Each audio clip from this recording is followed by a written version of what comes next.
digamos, en Perú, Castillo, en Colombia, Petro, en Venezuela, el asesino criminal de Maduro que lo siguió a Chávez,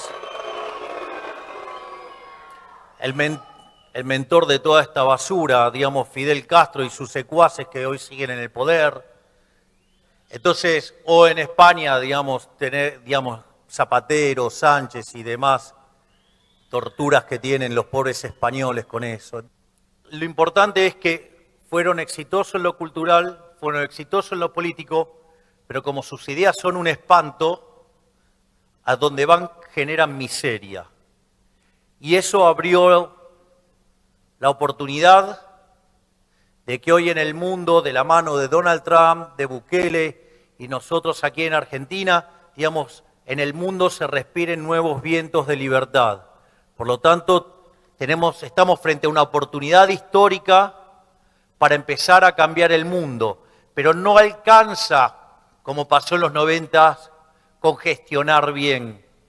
No alcanza con organizarse políticamente. Es necesario también dar la batalla cultural.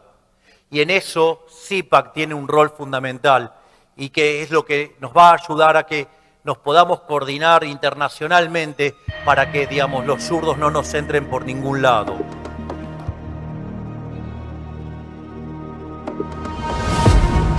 Hola, soy Sebastián Salgado y te doy la bienvenida a El Eje, este espacio de entrevistas presenciales donde intentamos profundizar sobre algunos de los temas de la coyuntura que nos rodean en nuestra región y en el mundo. Y lo que escuchaba recién eran algunos testimonios también de este encuentro de conservadores que el presidente Javier Milei trajo a la República Argentina, que de alguna manera intenta crear como una especie de búnker de esas ideas políticas que puedan de alguna manera respaldar ese gobierno. Por eso hoy nos damos el tremendo gusto de saludar aquí en los estudios de Extra TV a Emilia Trabuco, quien es columnista, periodista y colega de Nodal. Emilia, muchísimas gracias por acompañarnos hoy. No, gracias a vos, Sebastián. Un gusto. Emilia, ¿qué es el CEPAC? ¿Qué vinieron a hacer a Argentina? Bueno, la CEPAC es la cumbre de acción conservadora, es la primera vez que se hace en Argentina, obviamente de la mano del gobierno nacional de Javier Milei. Es un foro, es el foro conservador más antiguo de Estados Unidos, que obviamente tiene sus capítulos en distintas partes del mundo. Nos tocó ser la sede ahora en diciembre acá, pero la verdad que es un espacio donde las derechas se articulan, ¿no? Las nuevas derechas, que de nuevo no tienen demasiado. Claro.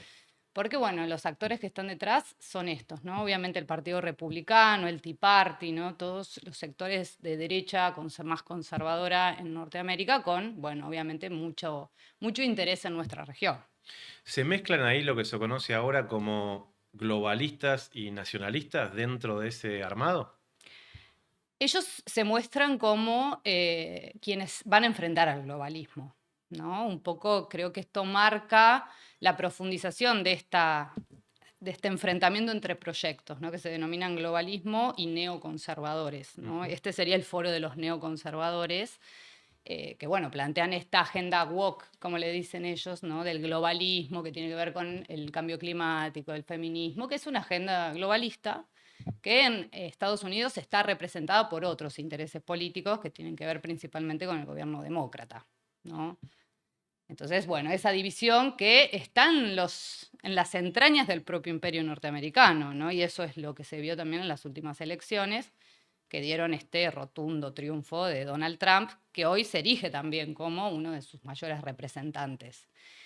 Está detrás el Partido Republicano, pero también lo que se ve ahora es una nueva configuración. Me parece que esta aparición de estas élites financieras y tecnológicas, principalmente como Elon Musk, que ya es, bueno, muy conocido en nuestra región, que va a ser funcionario. Parte del gabinete de Trump. Exactamente, una especie de Sturzenegger argentino, ¿no? Un poco estos ministerios de desregulación o de transformación de los estados, que en realidad es de destrucción, pero de destrucción de los mecanismos que tienen que ver con el Estado mediando en la puja distributiva hacia la clase trabajadora.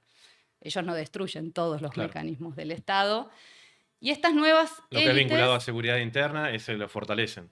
Sí. Usando el concepto de seguridad como represión, ¿no? Sí, totalmente. ¿No? Esta bueno, ellos, como bien decís, encabezan un proyecto que tiene que ver con nuevas doctrinas de seguridad que diluyen esas fronteras entre la seguridad y la defensa, ¿no? Y es ahí donde aparece el enemigo interno, ¿no? Porque en realidad todo el aparato represivo debería estar al servicio y al cuidado de la ciudadanía de un país, ¿no? Estas doctrinas que tienen sus orígenes también en los manuales norteamericanos, ahora le llaman las nuevas amenazas, ¿no? Los manuales de doctrina, y tienen que ver con el terrorismo, el narcotráfico, que, como estamos viendo, obviamente estas amenazas, ahí se trastocan los enemigos, ¿no? Y aparecen, bueno, los líderes sociales, aparecen los barrios populares, ¿no? Como los verdaderos responsables de estos flagelos, que en realidad tienen dueño también, ¿no?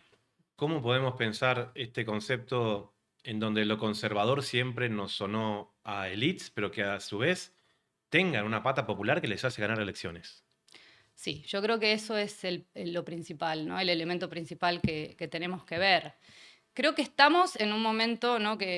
Podemos estar de acuerdo, de profunda crisis, ¿no? Una crisis sistémica que está transformando rotundamente las reglas del juego también a nivel global, ¿no? Y en esa disputa las élites se debaten también en quién impone esas reglas, ¿no? Y cómo resuelven un sistema que muestra sus límites también, o una fase del sistema que está mostrando sus límites. Este momento en particular creo que está liderado por estas élites, como bueno, Elon Musk. Hay entramados también que lo juntan, como PayPal Mafia, por ejemplo, ¿no? Que una de sus principales figuras es el creador de PayPal, que es Peter Thiel. Es un hombre que vino a juntarse con Milei a Casa Rosada, porque lo que tiene este gobierno es hombres muy importantes en las sombras, ¿no? Que hacen de articuladores entre estas derechas globales y nuestros propios gobiernos, ¿no? Entonces es un señor que vino a sentarse también de la mano, por ejemplo, de Damian Reidel, que es el jefe de asesores, es el que le armó la agenda a Javier Milei en Estados Unidos con los principales CEOs de las empresas. Lo vimos a Milei reunirse, ¿no? Con Mark Zuckerberg, con el CEO de OpenAI, que es, bueno, la principal empresa de inteligencia artificial. Entonces, este hombre, Alec Oxenford, que ahora también va a ser el embajador nuestro en Estados Unidos, Wertheim, que, bueno, se vino, y ahora embajador. se viene a ser el canciller después de la salida de ¿Te mereció Mondino. alguna reflexión que, bueno, no juró, pero prometió poniendo la Mm. mano sobre la Torá? Sí, claro, creo que ahí eso es parte también de la batalla cultural, pero también de los intereses económicos, porque es muy importante lo que traes, porque el sionismo, como le llamamos, ¿no? Este poder que viene del Estado sionista de Israel, que tiene mucho peso en Norteamérica y en Argentina además tenemos, obviamente separando rotundamente lo que es el sionismo de la comunidad judía, eso por supuesto, pero tiene mucha influencia. Bueno, recién charlábamos Mekorot, la empresa que nos maneja el agua también en Argentina con origen israelí, que además le corta el agua, ¿no? Una violación absoluta de los derechos humanos al pueblo palestino. Este entramado también tiene sus actores detrás. Este juramento de la Torá no es solo una puesta en escena, sino que, por ejemplo, Eduardo Elstein, que es, bueno, él fue presidente del Congreso Judío Mundial, tiene conexiones con el sionismo, es el que también teje las relaciones entre estos nuevos empresarios nuevos, ¿no? Porque, por ejemplo, el dueño de Mercado Libre, que también lo conocemos, Marcos Galperín, forma parte de este entramado, ¿no? Entonces ahí vamos como conectando actores que en general quizás no se ven en la arena política tan... Como Mario Montoto, Exacto. el presidente de la Cámara de Comercio Argentina-Israelí, cuando vemos que el presidente Milei, en este contexto de este genocidio sistemático contra el pueblo palestino, se atreve a hacer un acuerdo de cooperación militar, que en definitiva es que Argentina compre armamento israelí. Vemos, ¿no?, a todas esas figuras tras las sombras, que ya existían desde antes, vamos a Sí, claro. decirlo también, pero que se los ve ahora nadar a sus anchas en este gobierno, ¿no? Sí, y ahí vuelvo a esto que señalabas recién, cómo ganan bueno, cierta aceptación popular, ¿no? Cómo logran captar sectores de la sociedad que son clase trabajadora en esta crisis, ¿no? Esta crisis tan profunda también trae incertidumbre, trae mucha ansiedad ante la situación. La situación económica bueno, es una situación muy grave en todos los países del mundo, en los nuestros, en América Latina y el Caribe, bueno, obvio particularmente. Y ellos logran, ¿no?, con cierto discurso, ser los abanderados del cambio que se viene, ¿no? Y en este discurso tan del sacrificio, ¿no?, que ahí lo enlazan con la cuestión mesiánica, ¿no?, y la religión, en este caso, más atadas al Por eso judaísmo. el sionismo, y lo digo con respeto para la gente que profese, vamos a decir, religiones evangélicas cristianas, el sionismo ha cooptado eh, el cristianismo prácticamente en la mayoría de las expresiones que vemos, sobre todo en estos grupos que es el Pare de Sufrir de Medianoche y demás, y que ahí también se ve como una estructura corporativa de donde esa base popular empieza a extenderse también en la utilización de conceptos religiosos. Sí, y eso creo que es un fenómeno de la época, entre tanto vacío de horizonte y de ideas y en un futuro que es muy difícil de vislumbrar porque el mundo está, ¿no?, en una crisis absoluta. Creo que ellos logran desde, distintas instituciones que siempre funcionaron, ¿no?, articuladas para construir este discurso hegemónico y conducir, la voluntad popular hacia algún lugar. Lo nuevo es que estas derechas hoy nos ganan elecciones, ¿no?, de forma democrática, diría entre comillas, o en las urnas, ¿no? Principalmente porque tenemos que poder ver estos armados de poder que manejan las plataformas digitales, que construyen, ¿no?, construyen sentido común. Un sentido común que, enamora de alguna manera, y también lo voy a decir entre comillas, porque hay un pueblo esperando un horizonte, ¿no?, un horizonte de salida ante esta situación tan grave que, con la guerra, con la situación económica, con la crisis absoluta, los despidos, ¿no? Entonces, ahí me parece que hay un vacío que los proyectos populares no están ocupando, ¿no? Y ahí hay una ausencia que hace que estos proyectos, que no, obviamente de interés totalmente opuesto al pueblo, puedan conducir esos sectores.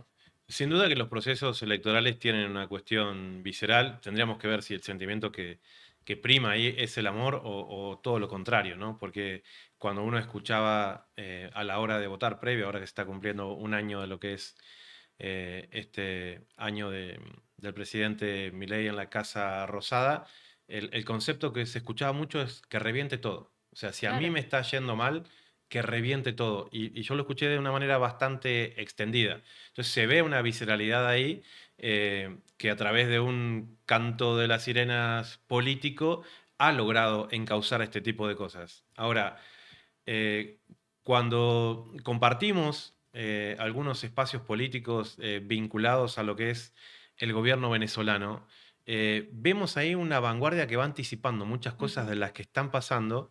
En los últimos días tuvimos la posibilidad de participar en un congreso de solidaridad para con el pueblo palestino y el presidente Maduro decía, ese acuerdo con el Líbano no va a durar ni 48 horas. Y pasó así. Dijo, cuidado con Alepo porque están queriendo retomarla y ya vemos lo que pasó en las últimas horas también. Y al mismo tiempo, desde Caracas se articula un concepto que mucha gente considera anacrónico, que es el concepto del antifascismo, pero que sin embargo cuando hablamos de este grupos como la CEPAC, ¿qué otras ideas políticas pueden llegar a estar queriendo imponer que no sea el fascismo tal cual se está articulando desde Caracas? Sí, coincido, Sebastián. Y ahí la CEPAC, sus antecedentes se retrotraen a la Liga Anticomunista, ¿no? Estos poderes, en esto que decís de lo anacrónico, esto es el fascismo en este siglo. Es más, son los mismos actores los que mantienen una continuidad, obviamente con la capacidad de modificar también sus estrategias. Por eso no es casual que Milei le diga a Petro comunista asesino. Exactamente. Digo, me parece que ellos han identificado un enemigo. Me parece también importante traer Milei en el discurso de cierre de la CEPAC, de esta cumbre que sucedió aparte en el Hotel Hilton, ¿no? Claro. Citó a Lenin, ¿no? Sin teoría revolucionaria no hay movimiento revolucionario, dijo Milei, ¿no?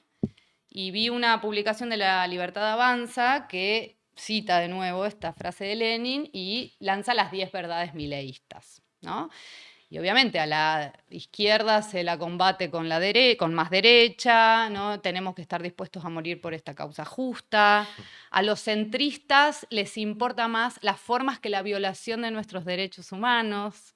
Bueno, ¿no? ¿Cómo? Es la apropiación del sentido de frases que históricamente eran utilizadas contra estos grupos y se las apropian de alguna manera el propio concepto de libertad. Totalmente. Esto de los libertarios. Libertario era una palabra que estaba asociada y nace con el movimiento revolucionario, ¿no? Y creo que ahí se evidencia el vacío, ¿no? De un proyecto quizás hasta derechas, izquierdas venimos discutiendo que estos conceptos quizás no traducen fielmente lo que pasa en este siglo XXI, pero ellos sí las han tomado, ¿no? Y han identificado al socialismo, al comunismo, como sus principales enemigos. Es más, Corina Machado, que fue la golpista, ¿no? que protagonizó en una segunda temporada, ¿no? El golpe a Venezuela, estuvo de forma virtual.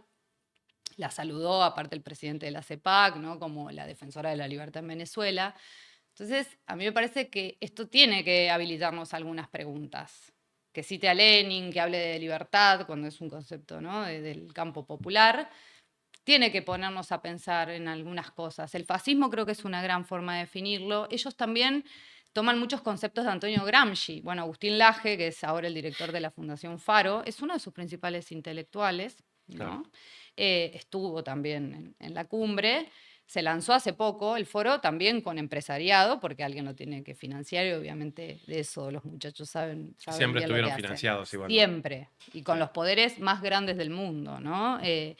Pero Agustín Laje también habla mucho de batalla cultural, Milei también, pero lo enmarca en el marco teórico de Antonio Gramsci, ¿no? Entonces, nosotros también tenemos que retomar ese marco y volvérnoslo a apropiar. Antonio Gramsci fue uno de los cuadros intelectuales más importantes, ¿no? Del movimiento La revolucionario. verdad es revolucionaria, decía, ¿no? Exacto. Entonces, creo que retomar a Gramsci, hay una nota de Lucas Aguilera que a mí me gustó mucho, que habla del concepto gramsciano y del mito soreliano, ¿no? De cómo esta emergencia de los liderazgos cesaristas, que Gramsci analizaba en su época también, en el siglo pasado, son emergencias de una crisis donde ninguna fuerza tradicional termina, ¿no? de poder imponer este empate catastrófico, ¿no? que aparece en medio de estas crisis cuando todavía no están resueltas, ¿no? Milei puede identificarse como un líder cesarista, el mismo Donald Trump, pero son soluciones también temporales, decía Gramsci, ¿no? Esto en algún momento la crisis se resuelve, alguien gana y se impone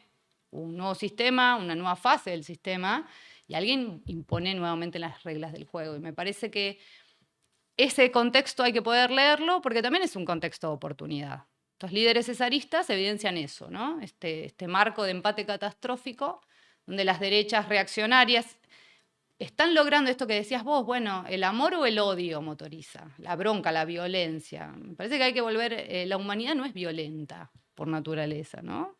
Parece que hay que volver a... ¿Qué pasa que estas figuras están pudiendo sintetizar el miedo, la incertidumbre, las pasiones que no logran canalizarse hacia un horizonte para traducirlo en violencia entre pueblos, ¿no? Por eso creo que tal vez la expresión más cabal, y se lo contamos también a la gente que nos ve fuera de Argentina, es decirles que Milei tiene su propio brazo armado civil a través de personas que hasta ahora habían sido militantes financiados desde las redes sociales. Ahí vos mencionaste a este muchacho Laje, que fue uno de los oradores principales en lo que fue la presentación de, no sé, ellos se llamaban a sí mismos una guardia pretoriana, con una intención de amedrentar a través de conceptos violentos, tal vez a sus pares de la sociedad civil que no se atrevan a llevar adelante algún movimiento que pueda llegar a provocar desestabilización para este gobierno de Milei, porque cuando vemos en la historia, esto que vos decís y me parece interesante, la caída del fascismo tuvo su componente de violencia para llevar adelante ese proyecto político, y cada vez que hubo un cambio de ese tipo de esfera, no fue por ceder a través de la diplomacia. Entonces, daría la sensación de que ellos también se están preparando en ese ámbito. Sí, yo creo que sí. Sí, creo que esto que decís, ¿no? La guardia pretoriana, porque ellos se definieron así, Claro. digo, cuando ellos lanzan en San Miguel, que es, bueno, es acá en provincia de Buenos Aires, toda esta estética, ¿no? de Mussolini, el Faro también tiene que ver con cierta, ¿no? Claro. Cierta épica del fascismo. Ellos lanzan, ¿no? un mensaje y lo vienen haciendo sistemáticamente, de violencia absoluta. Me parece que volver también, acá hay un hecho central que fue el intento de magnicidio a Cristina Fernández de Kirchner, ¿no? en 2022. creo que ahí hay una ruptura, ¿no? Creo que esa es la demostración máxima de que ellos están dispuestos a eso. ¿Por qué? Revolución Federal, este grupo que finalmente estaba detrás fue el actor material, ¿no? Pero también atrás El señor están... Caputo. Exacto, es Sí. el actual ministro de Economía y la actual ministra de Seguridad son demostradamente los actores, ¿no?, intelectuales, y hoy están ocupando el gobierno nacional de nuevo, ¿no?, porque su primer capítulo fue con el macrismo. Pero pasó eso, ¿no? Y preguntarnos qué pasaba si la bala salía, ¿no? Y veíamos frente a las cámaras de todos esos teléfonos que estaban transmitiendo en vivo una bala disparando en la cabeza de la, en ese momento, vicepresidenta y obviamente la líder popular más importante de este país. Y la verdad que hay que preguntarse qué hubiese pasado. Lo ¿Una que guerra civil? pasó, y muchos pensamos que quizás sí. Sí, lo que sabemos es que se hubiese abierto mucha violencia. Lo que pasó tampoco estuvo, ¿no? Tampoco lo podemos ver como positivo en nuestro país, porque desmovilizó. Claro. Creemos, ¿no? Eso es parte también de la derrota electoral del movimiento popular con Milei, o que muchos sectores populares que elegían el peronismo, que es el movimiento popular en Argentina, votaran por Javier Milei. Eso le dio la victoria, ¿no? Volviendo a lo que charlábamos recién. Entonces, me parece que el conflicto ha escalado muchísimo, que si no ponemos otra reflexión, si no ponemos otras respuestas a lo que está pasando, sí se habilita o se va a profundizar un escenario de muchísima violencia, no solo en Argentina, sino en toda América Latina. La CEPAC articula líderes, hubo líderes de toda América Latina, hubo mexicanos, hubo peruanos, uruguayos. España también. España, obviamente, Abascal es uno también, ¿no? El líder de Vox. Pero hubo gente también, hubo bolivianos. Ellos tienen su articulado regional, entonces preguntarse cuáles son las articulaciones regionales. Venezuela lo está haciendo, me parece Claro. que esa iniciativa es fundamental porque es el pase a la ofensiva, ¿no? También es un poco dejar de reaccionar a la ofensiva, ¿no?, conservadora, y empezar a pensar la ofensiva, ¿no? Por lo menos la articulación y una mirada hacia adelante de lo que podemos lograr, porque Venezuela lo está logrando, ¿no? Más allá del cerco mediático, Venezuela sostenió un proceso gracias, bueno, a su profunda transformación del Estado y de cómo se construye poder popular real. Entonces, yo creo que este cerco que tenemos con el gobierno venezolano y su pueblo también obviamente es parte de la estrategia, porque mirar Venezuela es también poder vislumbrar que se puede hacer de otra manera y que hay posibilidades, ¿no? Cuando vemos este nivel de violencia que uno percibe en Argentina, desde el intento de magnicidio a Cristina, con este surgimiento de los grupos armados vinculados a Javier Milei, ¿por qué la oposición en Argentina sigue pensando, vamos a decir, sus acciones políticas netamente en términos electorales, cuando existen tantos elementos para buscar una destitución del propio presidente Javier Milei, que cuando uno lo ve en sus propias acciones, creo que incluso nuestra propia Constitución argentina nos ampara para llevar adelante un proyecto de juicio político?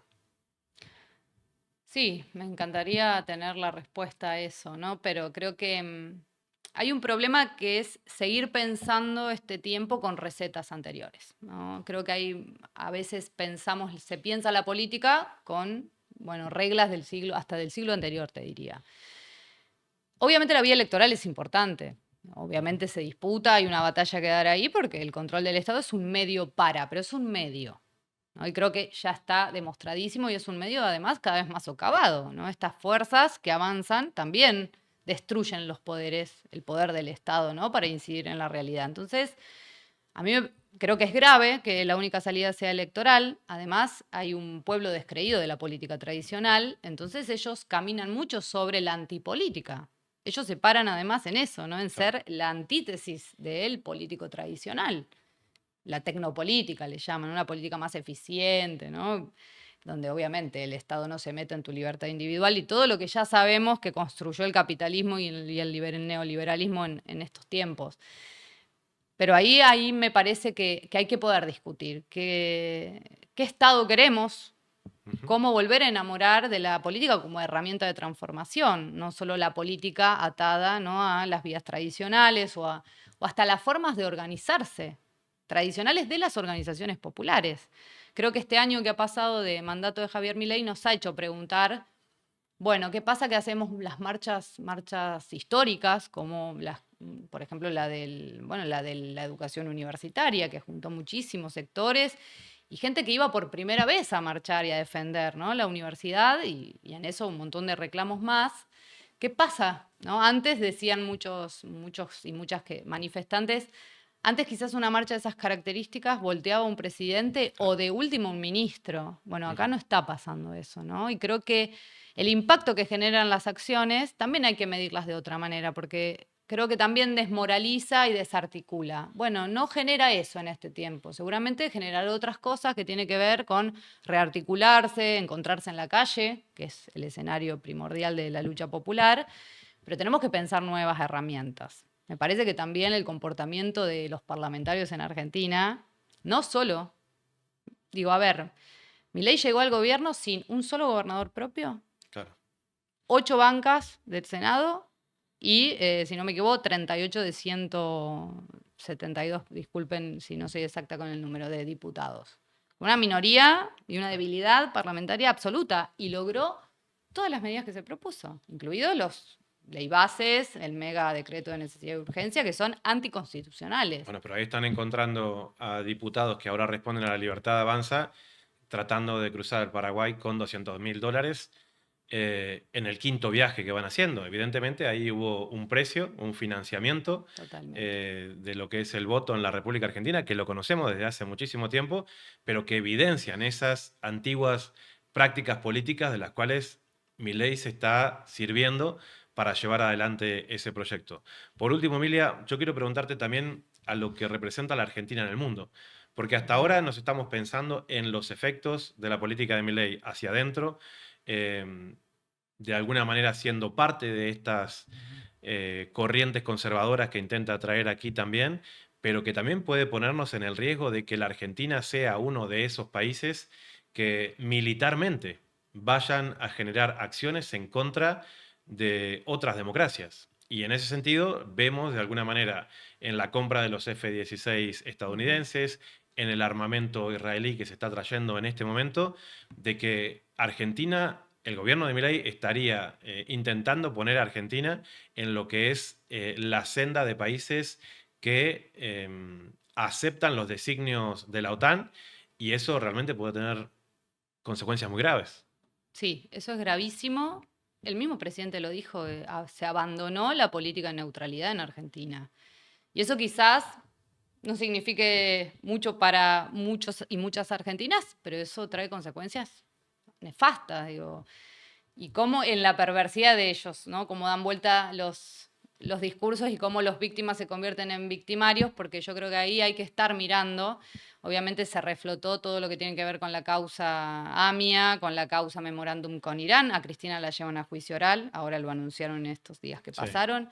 Juicio oral significa toda la espectacularización que ya claro. sabemos en relación, ¿no?, El al show memorándum. mediático Exacto, vinculado a un acuerdo que fue aprobado por el Congreso de la República Argentina. además. En todo caso, todos y cada uno de los diputados y senadores que aprobaron ese acuerdo de entendimiento tendrían que ser parte de las mismas acusaciones, porque la Totalmente. iniciativa salió de la presidencia, pero la aprobación salió del Congreso argentino, aparte de que nunca fue puesto en práctica.